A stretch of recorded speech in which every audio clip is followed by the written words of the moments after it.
brilliant doctor, Eliza Walker, is drawn into a deadly world when she saves a mysterious man, Damien, who's on the run from his own mafia family. As danger closes in, their bond deepens into something neither expected. With betrayal, secrets, and a dangerous love at the heart of this thrilling tale, Eliza must decide if she's willing to risk everything for the man who may just be her salvation. Who is Damien really, and can they survive what's coming? Where are you watching from? Don't forget to subscribe for more exciting twists in this story. The snow fell in heavy, silent flakes, cloaking the remote forest in a hush that muffled even the wind. Dr. Eliza Walker sat on the porch of her secluded cabin, her fingers wrapped tightly around a warm thermos. The rising steam brushed against her dark skin as she stared out at the towering pines, their branches heavy with snow. She had come here to forget, to disappear from the world she once knew. The operating rooms, the endless sirens, the blood-soaked nights, it was all behind her now, buried beneath the mountains and trees. For the first time in years, she felt a sense of peace. Eliza had sworn to herself that she would never be anyone's savior again. She'd left that life behind, traded it for a quieter existence in the mountains, far away from the chaos of the medical world. But fate, she had come to understand, didn't always ask for permission. It was just past midnight when she heard it, a low thud like a body hitting the earth, followed by the roar of a car engine fading into the distance. For a moment she thought it might have been a deer or a branch breaking under the weight of the snow.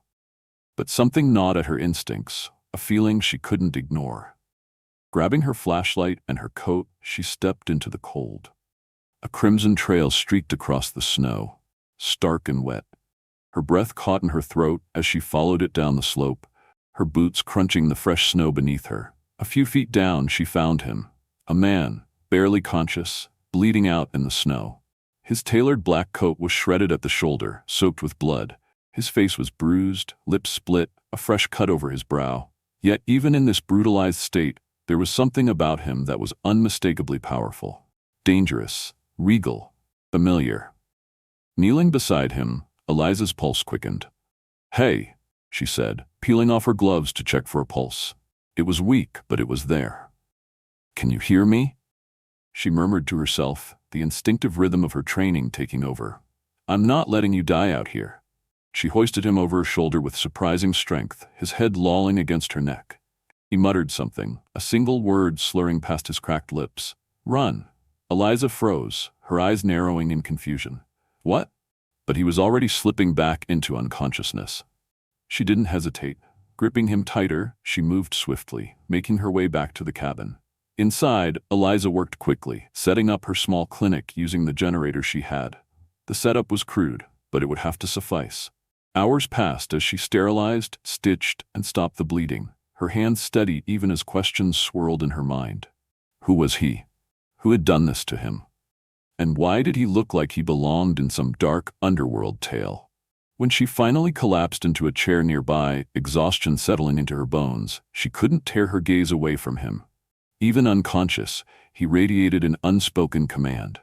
His face, sharp with a day's-old stubble, was hauntingly beautiful in a way that made her chest tighten.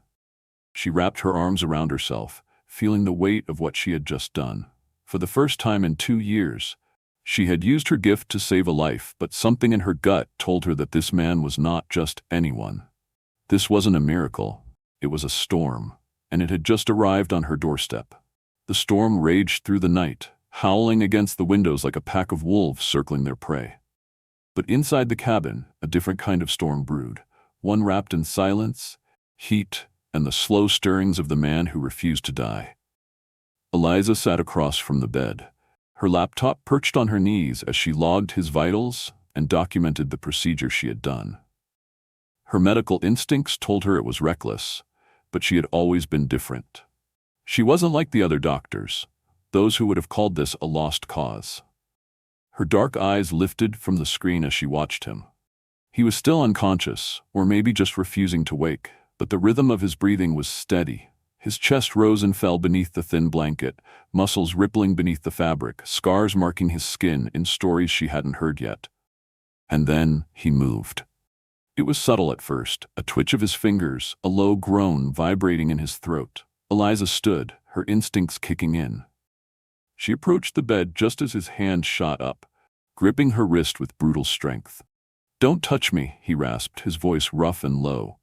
Eliza didn't flinch. "You've been unconscious for almost 12 hours. You lost a lot of blood. I had to operate." His eyes snapped open, stormy ice-gray pupils locking onto her with a lethal focus that made her breath catch. She had seen killers before, men who had nothing behind their gaze but cold calculation. But this man was different.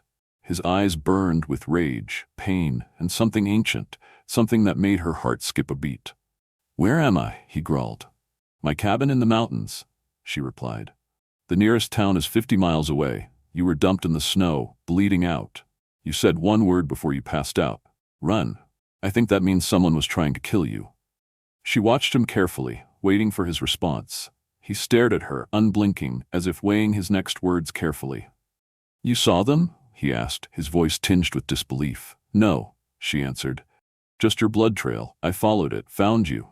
His eyes narrowed, and for a moment Eliza thought he wouldn't speak again. But then he did, his voice cold. "You shouldn't have. That's the thanks I get." "I didn't ask for your help," she said calmly, folding her arms across her chest. "But I gave it anyway. Because I'm a doctor. And whether you're a criminal, a saint, or a damn ghost, I don't let people die if I can stop it." He blinked slowly, the weight in his stare shifting from suspicion to something else, something closer to intrigue. "What's your name?" he asked. "Eliza. Dr. Eliza Walker." He looked her over, his gaze sharp and calculating. "You don't look like a country doctor." Eliza didn't answer him. Instead, she threw the question back at him. "And you don't look like a guy who just had a brush with death. You look like someone used to surviving it." The storm raged outside, howling through the trees as if nature itself was trying to tear the world apart. Inside the cabin, Eliza stirred the pot on the stove, the only sound in the otherwise silent room, the occasional hiss of the fire. Her famous lentil stew, made from the few supplies she had left, bubbled quietly in the pot.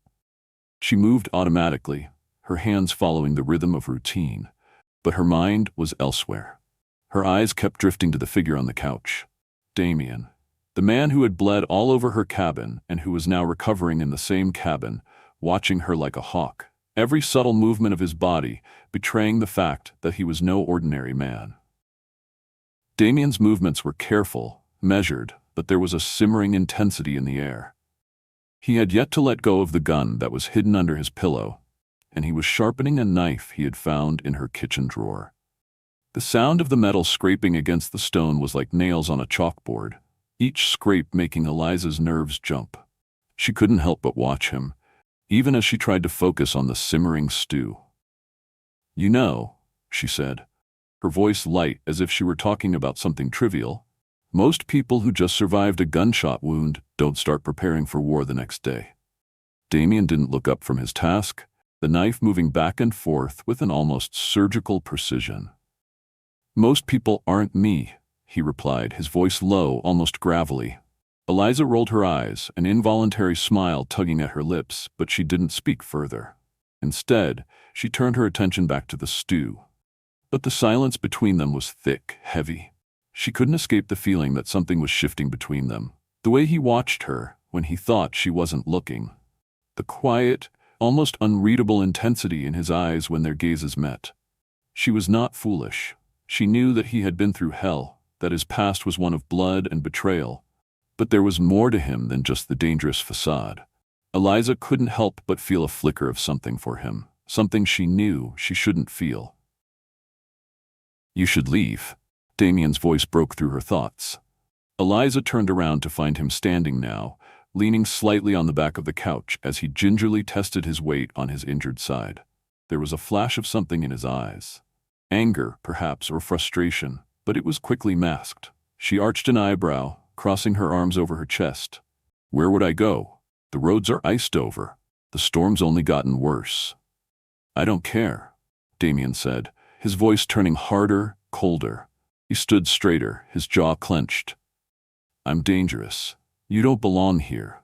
"I'm already here," she retorted, her voice calm but firm. "And I'm not leaving." She stepped closer to him, ignoring the slight tremor in her hands. She wasn't afraid of him, not in the way he seemed to think. Damien let out a sharp breath, frustration radiating off him. You don't get it. You're in danger. If they find me here, if they find you with me, they won't hesitate. Eliza's spine straightened. Who exactly is they? She asked, her voice taking on an edge, a bit of the anger she had been suppressing creeping in. Damien's gaze darkened as he looked away, his expression turning almost haunted. My family, he muttered, as if the words left a bad taste in his mouth. They run the LaRue Syndicate. I'm the eldest son. I was supposed to take over, but I didn't. I tried to get out, and they tried to kill me for it. Eliza's heart skipped a beat. She had heard of the LaRue Syndicate, the whispers in dark corners, the rumors of arms deals and illegal transactions. The name was synonymous with fear and power.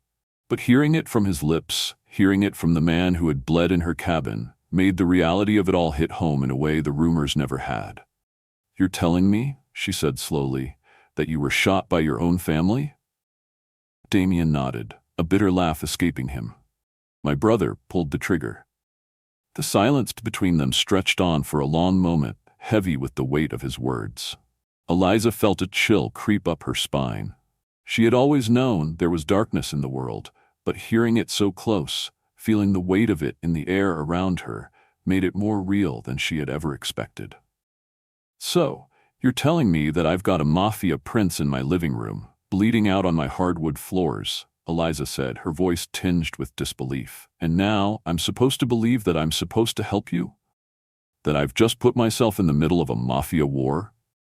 Damien turned his gaze back to her, his eyes intense, cold, but there was something else there too. A flicker of gratitude, perhaps, mixed with an emotion he wasn't willing to show. You already did something no one else would have, he said quietly. You saved my life. Eliza didn't know what to say to that. She had only done what she had to do, what her training told her was right. But now, standing in front of a man who had just confessed to being part of a world of crime and bloodshed, she felt the weight of her actions pressing down on her. This wasn't just any man she had saved. This wasn't a simple case of saving a life. This was the beginning of something she wasn't sure she could walk away from. I didn't sign up for this, she muttered, more to herself than to him. Damien took a step closer, his eyes narrowing. It doesn't matter. You're already in it. The morning light crept through the cracks in the cabin's wooden shutters, casting pale beams across the dim room. Eliza stirred the fire, watching the flames crackle, her thoughts a swirl of confusion and growing unease. The storm had passed, but a new storm was brewing inside her. Her heart was still heavy from the night before, when she had patched up Damien's wounds and listened to the shocking truth of his past. The man lying in her cabin, a stranger she had saved, was no ordinary person. He was the heir to the LaRue Syndicate, a powerful mafia family that stretched its fingers into every corner of the world. She had always been a healer. That was her rule, her identity. But in that moment, standing at the crossroads of danger and her duty to help, she realized she was more than just a doctor. She was caught in a web of secrets and betrayal far beyond her understanding.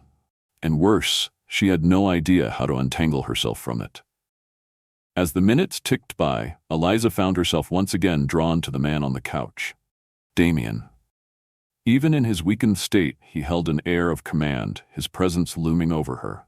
His chest rose and fell in a slow rhythm beneath the thin blanket, and his eyes, though closed, held an intensity that made her stomach twist. She could still hear the gravelly edge to his voice, the way he had spoken of his family, the same family that had betrayed him, ordered his death. The same family that was still looking for him. Eliza had treated gunshot wounds before, stitched up broken bodies more times than she cared to count, but this was different. She wasn't just a doctor now. She was something more. She was the one person who had kept him alive when he should have bled out in the snow. And in doing so, she had inadvertently stepped into a world she wasn't prepared for, a world of crime, lies, and ruthless power. She glanced over at him again, her eyes drawn to the sharp lines of his face. There was a faint bruise on his cheek, his lips cracked from dehydration, and yet he exuded a dangerous magnetism that she couldn't deny. The tension between them had grown since the moment she had saved him.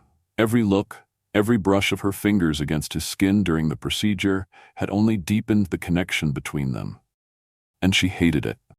Damien had told her his story, and she had listened. His family had wanted him dead, the betrayal from his own brother cutting deep.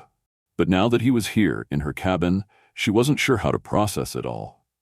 She had known what it was like to be alone, to be trapped by her past, but Damien, he was a different kind of trapped. His family's world had suffocated him, and now it was hunting him down. Eliza? His voice broke through her thoughts, low and strained, pulling her out of her reverie. He was awake, his eyes sharp and focused on her, studying her as though she were the most interesting thing in the room. She felt her heart skip a beat under his gaze, and for a moment she almost forgot how to breathe. "Yes?" she asked, her voice steady but betraying the flicker of uncertainty inside her. Damien shifted slightly on the couch, his gaze never leaving her. "You should leave. It's only a matter of time before they find me here. You don't want to be caught in the middle of this." His words were blunt, cold even, but she could hear the edge of concern beneath them. He was trying to protect her, in his own way. Eliza met his gaze, her jaw tightening. She had heard him say it before, but this time it didn't sound like a suggestion. It sounded like a warning. A warning she couldn't ignore. "And where would I go? The snow's still thick outside, and the roads are iced over. Even if I could leave, I wouldn't." She stepped closer to him, her voice firm. "I'm not leaving you." Damien's lips pressed together in frustration, and Eliza could see the internal battle waging in his eyes. He wasn't used to this, to someone refusing to back away, to someone standing their ground despite the danger. "You don't understand," he said, his voice low and dangerous. "They'll come for both of us. You'll be caught in the crossfire." "I don't care," she snapped, surprising herself with the conviction in her voice. She had never been one to act impulsively, but something about this situation was different. Something about Damien was different. "I can't just turn my back on you now. I've already helped you, and I'm not going to walk away while you're still in danger. You may not want my help, but I'm not leaving." A flicker of something crossed Damien's face. Surprise, maybe, or something deeper, something he was too proud to acknowledge. His eyes softened for the briefest moment, and Eliza saw a man beneath the hardened exterior, a man who was exhausted from running, from fighting his family, from living a life where trust was a luxury he could no longer afford. "Eliza," he said quietly, his voice almost gentle, "you don't know what you're getting into." "I know enough," she replied, her voice steady now, stronger than she felt. "And I'm staying." Damien exhaled slowly, looking away for a moment, his jaw tight with the weight of his thoughts. Then, with a long pause, he looked back at her. "All right," he said softly, a reluctant acceptance in his voice. "But you need to be ready for what's coming. It's not just my enemies who will be after us. It's everything I've left behind. And I don't know if either of us will survive it." Eliza didn't flinch. She met his gaze, her resolve unwavering. "I'm ready." And for the first time in days, Damien's gaze softened, the walls he had built around himself beginning to crack, just a little. The days blurred into one another, as Eliza and Damien remained holed up in the cabin, the isolation only adding to the sense of tension between them. The storm had long passed, but the storm inside her, the one she couldn't ignore, raged on. Her days had become a strange mix of mundane tasks, stoking the fire, preparing meals, tending to Damien's wounds, and moments of fierce, unspoken connection that neither of them knew how to navigate. She was a doctor, a healer, but this was different. She had never healed a man like him, someone so entwined in a world of danger, so bound by loyalty to blood and power. Damien had spent the better part of the last few days recuperating, though every movement seemed like a reminder of the violent world he had been trying to escape. His eyes would occasionally meet hers, flickering with something unreadable. Gratitude, suspicion, maybe even something darker, but always guarded. Eliza had learned to keep her distance, but it wasn't easy. There was a pull between them, undeniable, like gravity. The way he looked at her, the moments when their hands brushed in passing, the way he seemed to need her in ways that went beyond his physical injuries. It made her feel something she couldn't name, something she didn't want to feel. One morning, as Eliza stirred the pot on the stove, the silence in the cabin felt different. It was charged, heavy with unspoken words, as though the air itself was waiting for something. She could feel Damien's eyes on her, and for a moment, She hesitated. The thought crossed her mind that maybe this wasn't just about survival anymore. Maybe she wasn't just saving a life. Maybe she was saving herself from something she wasn't ready to face. "You need to rest," she said, breaking the silence. She was turning to him now, her voice calm, but there was a hint of something in her eyes. A challenge, perhaps, or an invitation. "You can't keep pushing yourself. You've lost a lot of blood. You need time to heal." Damien gave a low chuckle, though there was no humor in it. "Time is something I don't have," he replied, his voice hoarse, each word laced with a bitterness that made Eliza's chest tighten. "You don't know what it's like. To be hunted. To have your family turn on you. They won't stop until they find me. Until they kill me." Eliza's stomach twisted at his words, but she held her ground. "I don't care about your family.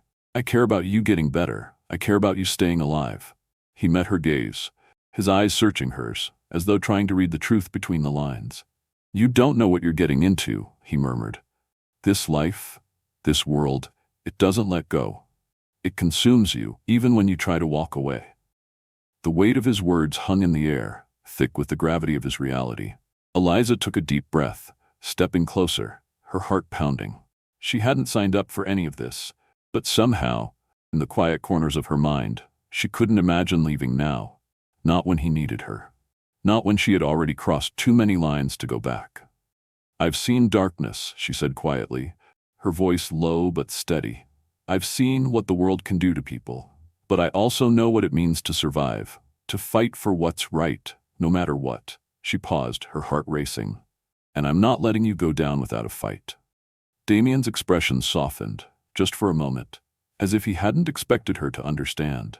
His gaze flickered to the window, to the snow-covered landscape outside, and for the first time since she had met him, Eliza saw something other than the hardened criminal inside. She saw a man who had been stripped of everything, his family, his empire, his future, and yet still clung to the thread of survival. "Maybe you're right," he said, his voice barely above a whisper. "Maybe I don't have to do this alone." But the moment was brief, and the weight of their reality came crashing back as quickly as it had lifted. They both knew that the danger wasn't over. It was only just beginning. Later that day, as the sun began to dip below the horizon, casting a cold, golden light through the trees, the quiet was shattered by a noise outside, footsteps crunching in the snow. Eliza's heart leapt in her chest as she froze, her eyes darting toward the door. Damien's head snapped up, his body tense, his hand instinctively reaching for the gun still tucked in the back of his waistband. "They've found us," he muttered, his voice low, filled with a kind of grim acceptance. Eliza's blood ran cold. She had known this day was coming, the day when their peaceful isolation would end. But hearing those words, seeing the readiness in Damien's eyes, made it feel too real. The storm, the quiet safety they had shared, was over. The outside world had found them. "What do we do now?" Eliza whispered, her voice trembling despite her best efforts to stay composed. Damien's jaw tightened as he stood, the movement sharp and calculated. "We fight," he said simply, his voice colder than the air outside. "We survive." The door creaked under his touch as he slowly moved toward it, his eyes scanning the darkening landscape outside. Eliza's heart pounded in her chest, but she didn't hesitate. This was the moment she had known was coming. She was no longer just a healer. She was in this now, fully, irrevocably, and she wasn't going to let them take him, not without a fight. The night had fallen quickly, the shadows of the trees creeping into the cabin, casting long, eerie fingers across the floor. Eliza sat at the small table by the window, staring out at the snow-covered landscape, the weight of the last few days pressing on her shoulders. She could hear Damien moving around in the other room, his every step filled with the same quiet intensity that seemed to surround him. Since the moment he had woken up, their world had shifted. The silence between them had grown thick with anticipation, the air charged with the unspoken truths they both tried to avoid confronting. Eliza's thoughts drifted back to the past week, the revelations, the raw honesty that had spilled from Damien's lips. His family, the LaRue Syndicate, had tried to kill him. His own blood had turned on him, and now he was a man on the run, a fugitive in a war he had never chosen. She couldn't fathom the life he had lived, the weight of betrayal that seemed to follow him like a dark cloud.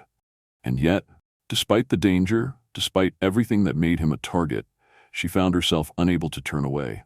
Her eyes wandered to the fireplace, where a small fire crackled in the hearth, casting a warm glow across the room. Her fingers traced the edge of the table absently, her mind far from the simple tasks of keeping the fire going or making dinner. Her heart beat with a strange mixture of fear and longing, a pull toward Damien she couldn't explain. It was more than just saving him, it was a connection, something deeper, something she hadn't expected. Eliza? Damien's voice broke through her thoughts, soft but commanding. She looked up, meeting his dark gaze. He was standing in the doorway, his silhouette framed by the dim light from the fire, his body still carrying the weight of the injuries she had tended to just days before. Despite the bruises, the stitches, and the pain that radiated from him, there was something in his eyes now, something more vulnerable, more human than the man who had first arrived on her doorstep. "I need to talk to you," he said, his voice steady, but there was an undercurrent to it, something she couldn't ignore. Eliza stood up, her pulse quickening. She wiped her hands on her jeans, trying to calm the flutter in her chest. "What's going on?" Damien's eyes darkened slightly, a flicker of something uncertain crossing his features. "They're coming for us. My family. They know I'm still alive. It won't be long before they're here. The men I've betrayed, they won't stop until they get what they want." Eliza's stomach clenched. She knew this moment was coming, but hearing the words out loud made it real. She swallowed hard, her throat tight. "What are we gonna do?" He stepped closer, closing the distance between them, his presence overwhelming, his eyes never leaving hers. "I've been running from this for too long, but I'm not running anymore. I'm not leaving you behind." Her heart skipped a beat at his words, her mind racing. "Damien, I can't let them hurt you," he interrupted, his voice fierce. "You don't understand. This life, this world, it doesn't let you go. It doesn't matter how far you run, you're always a target." "I'm not afraid of you, Damien," she replied, her voice steady, though her hands trembled slightly. She stepped closer to him, meeting his gaze. "I'm afraid of what happens if we don't fight back. If we run, if we give in, they win. But if we stand our ground, we might just have a chance." Damien's eyes softened, and for the first time since she had met him, Eliza saw a crack in his impenetrable armor. "You really don't get it, do you?" he whispered. "This life, this war, it doesn't leave room for peace. It doesn't leave room for anything but survival. And you're already too deep in it. You can't walk away." Eliza's heart hammered in her chest, but she didn't flinch, she didn't back down. "I'm not walking away from you," she said softly, her voice unwavering. "I don't care what's out there. I don't care about your family or their empire. I'm with you, Damien, and I'm not leaving." The tension between them hung thick in the air, but this time there was no fear, no hesitation, only a quiet, undeniable truth. Damien took a step forward, closing the distance between them until there was nothing left but the beating of their hearts and the heat of their breath. His hand reached out, hesitating for just a moment before brushing the stray hair from her face, his fingers lingering against her skin. "You're insane," he murmured, a low chuckle escaping his lips, but there was no humor in it. His voice was raw, vulnerable. "You don't even know what you're saying." "I know exactly what I'm saying," Eliza replied, her voice barely above a whisper. "You're not alone in this anymore, and neither am I." Damien didn't say anything more. Instead, he leaned in, his lips brushing against hers, the kiss soft, tentative, but filled with something more than words could describe. It was a promise, an unspoken vow, that whatever came next, they would face it together. As they pulled away, their breaths mingling in the quiet room, Eliza knew that the battle ahead would be unlike anything she had ever faced. But for the first time since this nightmare had begun, she didn't feel afraid, because she wasn't alone. And that, for now, was enough. This story teaches us the profound value of courage, loyalty, and standing up for what we believe in, even when faced with overwhelming odds. Eliza's journey shows that true strength doesn't lie in running away from danger, but in confronting it head-on, with integrity and resilience. She was given a choice to walk away from a life she never asked for, yet her decision to stand by Damien and fight for what is right exemplifies the power of love and loyalty. Her actions remind us that sometimes the hardest path is the one worth walking, and in those moments we find the depth of our own strength. Damien's transformation from a man consumed by his past to someone willing to protect the woman who saved him highlights the power of redemption. It's a story of how a single act of kindness can change a person's life, offering hope even in the darkest of situations. It teaches us that no matter how lost or broken we may feel, we always have the ability to change and choose a different path. This story is a reminder that life is about the choices we make, choosing loyalty, love, and courage over fear. So where do you think you would stand in a similar situation? Let us know where you're watching from, and make sure to subscribe to our channel to continue following this exciting journey.